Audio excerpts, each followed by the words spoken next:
Okay, let's just think about this for a second. Right now, literally half of all people on Earth are on social media. That's what, billions of us, all with this constant front row seat into everyone else's life. And wow, what a life it is, right? You just open your phone and there it is. Perfect bodies, dream holidays, amazing careers, the flawless relationships. It just scrolls past you, day in, day out. This endless stream of, well, curated perfection. But here's the thing, behind that shiny, perfect facade, there's a much darker story playing out. So many people are actually struggling.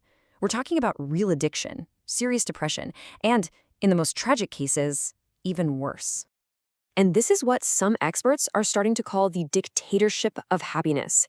It's this unspoken rule, this immense pressure to always seem happy online, to project this perfect life, no matter what's actually going on behind the scenes.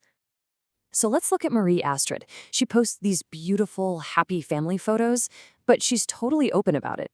She'll tell you that those perfect moments, they don't even begin to capture the full, 24/7 chaos of raising four kids. Or how about Marie?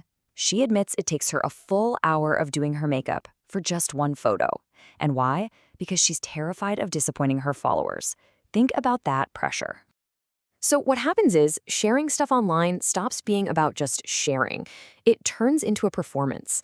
It's like we're all personal brands now, competing in this giant attention economy. And the scary part is we start getting loved for the image we create, not for, well, for who we actually are. So, why do we do it? Why do we all play this game? Well, it's not just about social pressure. The answer is actually, it's chemical. It's happening deep inside our brains. Okay, so every time you get a like or a nice comment or a new follower, ping, your brain's reward circuit gets this little hit of a chemical called dopamine. And man, it feels good. It's a little rush of pleasure. And this creates this addictive loop. You post something, you get likes, your brain releases dopamine, you feel good, and then what? Your brain wants another hit. It's urging you to do it all over again. And what's wild is that this cycle, it's almost exactly the same pattern that scientists see in things like gambling or video game addiction. And just to be clear, experts are saying this isn't some metaphor. It's a real biological pleasure. And that is what explains that powerful, sometimes irresistible pull to just open the app again and again and again. But chasing that next dopamine hit, that next wave of digital validation, well, it comes with a price, a really steep and sometimes a truly devastating human cost. Just look at this number, 13%. According to one study, that's how many young people are showing actual signs of social media addiction. That's not just a bad habit, that's a clinical dependency. We're talking about millions of people. And imagine being a teenager right now, trying to figure out who you are. This constant flood of filtered, perfected images to compare yourself to, it's just brutal. It can create these deep, deep insecurities and really serious issues with body image. This constant fear of being judged, combined with this desperate need for people to like you, it's leading to something experts are calling digital burnout. It's basically total emotional exhaustion from trying to keep up this perfect online act.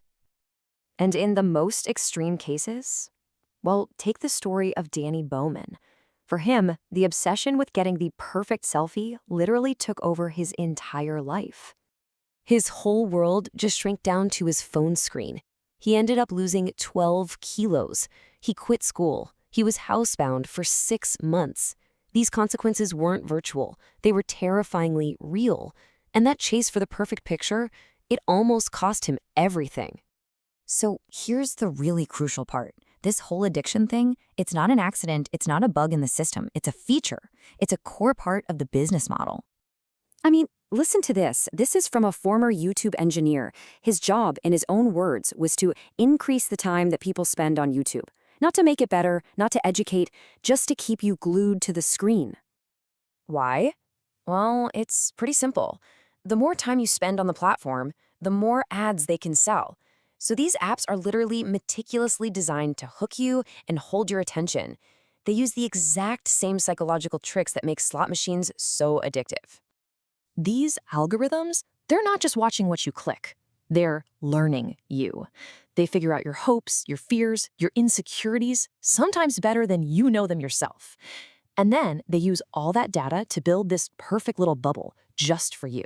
A custom-made reality designed to exploit your very human need for connection, just to keep you scrolling. Okay, so if the whole system is built to get us hooked, what do we do? I mean, how are we supposed to break free and build a healthier relationship with all this stuff? Look, the answer probably isn't to just smash your phone and go live in the woods. It's really about taking back control.